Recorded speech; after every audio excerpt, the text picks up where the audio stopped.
एक छोटे से गांव की है जो घने जंगलों के बीच बसा था।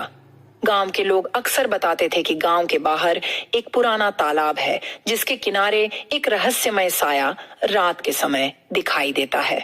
कहते थे वह साया किसी औरत का था जो रात को तालाब के किनारे अकेली खड़ी रहती थी।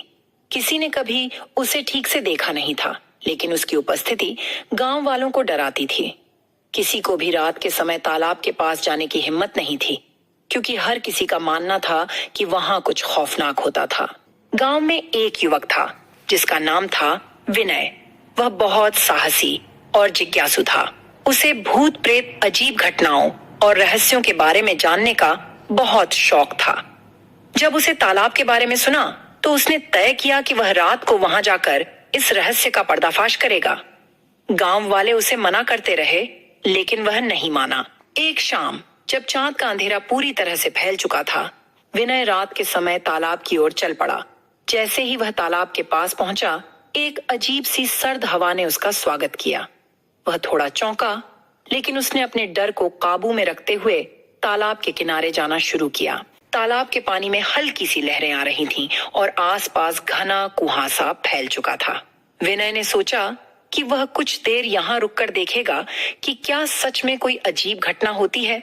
लेकिन जैसे ही उसने एक कदम और बढ़ाया, उसके पैरों के नीचे की जमीन अचानक धसक गई और वह लड़खड़ाते हुए गिरते गिरते तालाब के किनारे पर पहुंच गया। वह खड़ा होकर खुद को समेट ही रहा था कि तभी उसने देखा तालाब के दूसरी ओर एक अजीब सी आकृति खड़ी थी। वह आकृति किसी औरत की थी जो पूरी तरह सफेद साड़ी में लिपटी हुई थी। उसका चेहरा अस्पष्ट था, लेकिन उसकी आंखों में एक गहरी काली शून्यता थी। उसकी आंखें विनय को घूर रही थीं। वह खड़ा देखता रहा, क्योंकि वह आकृति धीरे धीरे उसकी ओर बढ़ने लगी। विनय ने डरते हुए कदम पीछे खींचे, लेकिन वह आकृति जैसे ही उसकी तरफ बढ़ी, वह अचानक गायब हो गई। विनय ने चारों ओर देखा, लेकिन कोई नहीं था।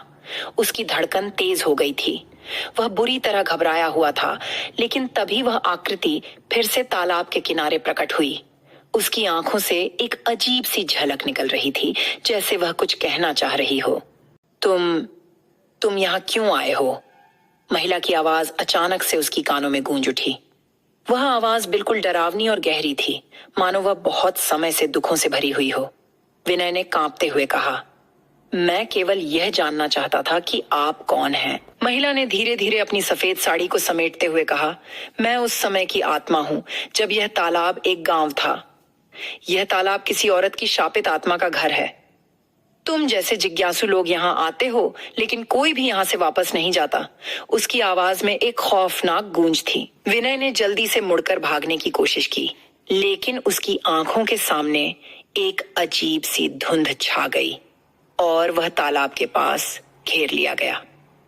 वह महिला अब उसे घेर चुकी थी। तुम मेरे साथ चलोगे, तुम्हारी आत्मा अब मेरी है, महिला ने कहा, और अचानक उसकी आंखों से एक तेज रोशनी निकली। विनय की पूरी देह सुन्न पड़ गई। वह कोई प्रतिक्रिया नहीं कर पा रहा था। उसकी आंखों के सामने सब कुछ धुंधला हो गया था। अचानक उसे अपने पिछले जीवन की सारी यादें उभरने लगीं, जैसे वह खुद को किसी दूसरे समय में देख रहा हो।